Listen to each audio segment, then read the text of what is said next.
Not related to the election, but your name kept coming up this morning in House Consumer Affairs on this short-term loan bill that has been introduced over there. Does something else need to be done? Do you think something else needs to be done on the payday loan issue? You know, I don't know the specifics of the legislation, but here's what I'll say. Right now, I don't think the Democrats are spending enough time focused on the evils of government spending.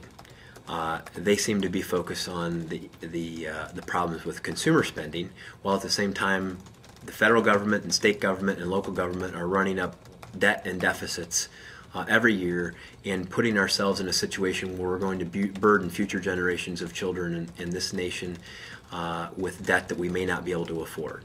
Now, having said that, I think Republicans from time to time need to be a little bit more concerned with consumer debt problems, because in our nation, you know, spending in debt is a real problem, and it goes for government and consumers.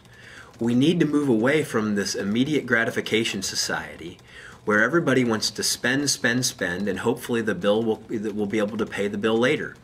And I think that as Republicans, we have an opportunity to look at those issues that relates to credit cards and payday lending and all of those things, and to make sure that we're creating laws and rules in Ohio that encourage savings and fiscal responsibility, and not for the cycle of debt and spending that we've seen some consumers get into. And by the same token, I hope the Democrats will take the same interest that I have in making sure that the government stops running up the debt.